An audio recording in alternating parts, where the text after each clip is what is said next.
নমস্কার বন্ধুরা, সবাই কেমন আছো? আশা করি সবাই ভালো আছো। আজ আপনাদের সাথে শেয়ার করব ঢ্যাঁড়সের এক অবাক করা রেসিপি। প্লিজ আপনারা পুরো ভিডিওটা দেখতে থাকুন, আশা করি আপনাদের ভালো লাগবে। যে ঢ্যাঁড়স খায় না সেও পছন্দ করবে, আর যারা পছন্দ করে তার তো কোনো কথাই নেই। তো চলো রেসিপিটা দেখতে থাকো। দিয়ে কিন্তু হবে এখানে কয়টা নিচে 1 2 6 7টার মতো আছে। আপনাদের প্রয়োজন মতো আপনারা কিন্তু নিতে পারেন, লোক সংখ্যা বুঝে নেবেন। বাঁকাটা হবে না, এটা সোজা দেখে নেওয়ার চেষ্টা করবেন। ঢ্যাঁড়সের এই অংশটা যে আছে এটা কিন্তু ফেলাই দেওয়া লাগবে, আর ঠিক এইভাবে কিন্তু কাটা লাগবে। এই যে কিছুটা অংশ বাদ দিয়ে কিন্তু কাটতে লাগবে। এরপর ছোট ছোট এইভাবে লম্বালম্বিভাবে কাটবো, যাতে বীজটা কিছুটা এইভাবে পড়ে। পারলে সবগুলো বীজ এইভাবে একটু ছাড়িয়ে নিলে কিন্তু বেশ ভালো হবে। ঠিক এইভাবে সবগুলো বীজ ঠিক এইভাবে যতটা সম্ভব ছাড়ানো, ঠিক এইভাবে ছাড়িয়ে নেবেন। দেখুন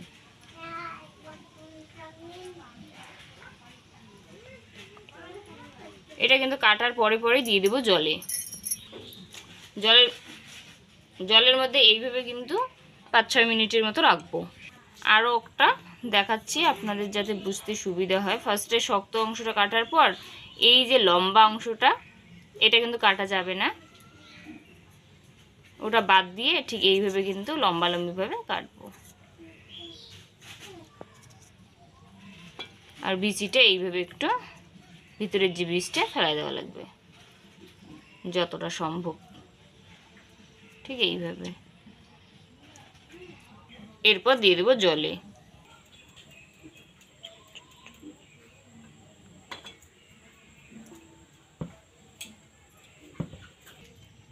বন্ধুরা, সব ঢ্যাঁড়স কিন্তু একইভাবে কাটতে লাগবে আর জলের মধ্যে রাখা লাগবে, ঠিক এইভাবে। এইভাবে কিন্তু ওই 5-6 মিনিটের মতো, হাতে যদি সময় একটু থাকে তাহলে 10-15 মিনিট রাখতে পারেন এইভাবে জলের মধ্যে। এই ফাঁকে এই জায়গায় আছে হচ্ছে ময়দা বা আটা ব্যবহার করতে পারেন, আমি কিন্তু আটাই করব। তার সাথে দিব 2 চামচের মতো কর্নফ্লাওয়ার।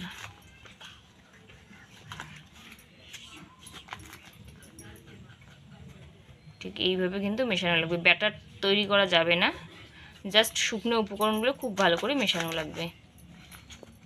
এরপর কাশ্মীরি রেড চিলি পাউডার, এরপর এর সাথে স্বাদ মতো একটু নুন। এরপর এটা খুব ভালো করে কিন্তু মেশানো লাগবে।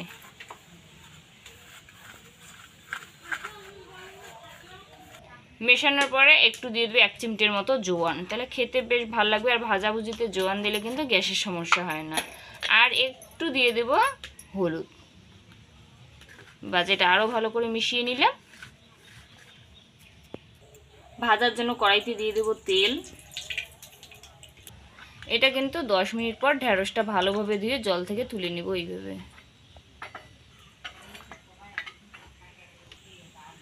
এরপর ব্যাটার ঠিক না, শুকনো উপকরণগুলো যে আছে এইভাবে কিন্তু ঢ্যাঁড়সটার গায়ে দিতে লাগবে। ভুল করে ব্যাটার বলে ফেললাম, ব্যাটার ঠিক না, এটা শুকনো উপকরণগুলো ঠিক এইভাবে কিন্তু ঢ্যাঁড়সটার পুরো গায়ে এইভাবে সুন্দর করে পাউডার লাগানোর মতো লাগাতে লাগবে। এই দেখুন দেখুন কতটা সুন্দরভাবে এইভাবে কিন্তু মানে যে শুকনো উপকরণ আছে এইভাবে লাগানো লাগবে। দেখুন ঠিক এইভাবে কিন্তু লাগাতে লাগবে।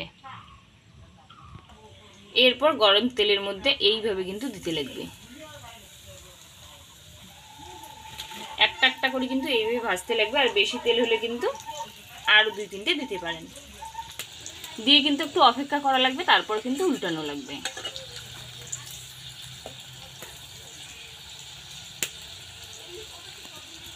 বন্ধুরা, এটা কিন্তু হালকা আছে উল্টে পাল্টা ঠিক এইভাবে ভাজতে লাগবে। ভাজানোর পর তেল ঝরিয়ে কিন্তু নামিয়ে নেব এটা।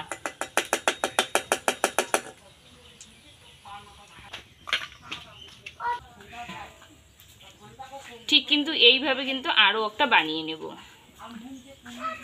ব্যাটারটা আবার বলতেছি ব্যাটার, যাই হোক মানে পাউডারটা যে আছে আটা কর্নফ্লাওয়ারের যেই সেটা আছে ওটা কিন্তু এইভাবে কোট করা লাগবে। যেহেতু জলের মধ্যে এটা ছিল, ভেজাই ছিল, তো সেই ক্ষেত্রে এটা কিন্তু খুব ভালো করে গায়ে এইভাবে লাগানো লাগবে, ব্যাটার তৈরি করা যাবে না, ঠিক এইভাবে করতে লাগবে। দেখুন কতটা সুন্দরভাবে রেডি হয়। এরপর এটা দিয়ে দেব, আর বারবার বলতেছি ব্যাটার, ব্যাটার কিন্তু না বন্ধুরা, এটা হালকা আছে কিন্তু উল্টে পাল্টে এইভাবে কিন্তু ভাজতে লাগবে, একদম কুরকুরে করে ভাজতে লাগবে। এটাও কিন্তু আমার রেডি। এগুলো ভাজতে বেশি সময় লাগে না জানো তো বন্ধুরা, খুব সহজেই হয়।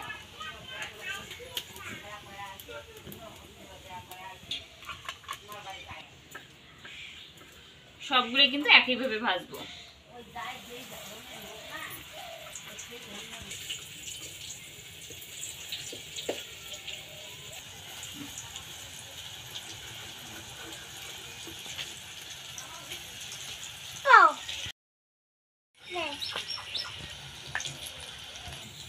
বন্ধুরা সবগুলো কিন্তু একইভাবে নামিয়ে নেব। সব কিন্তু ভাজা আমার একেবারেই কমপ্লিট। আপনারাই দেখুন কতটা সুন্দর হয় বন্ধুরা, আর শব্দটা শুনে বুঝতেই পারছেন এটা কিন্তু দারুণ মুচমুচে হয়। চা হোক বা কফি বা ভাতের সঙ্গে এটা কিন্তু দারুণ যাবে। প্লিজ একবার এইভাবে বানিয়ে দেখবেন, আর জানাতে ভুলবেন না এটা কীরকম হয়। আশা করি রেসিপিটা আপনাদের ভালো লাগবে। আর এই টাইমে কিন্তু বাজারে অনেক ঢেঁড়স ওঠে, প্লিজ একবার বাড়িতে এইভাবে বানিয়ে দেখবেন। আশা করি বাচ্চা থেকে বয়স্ক কিন্তু সবার পছন্দ হবে।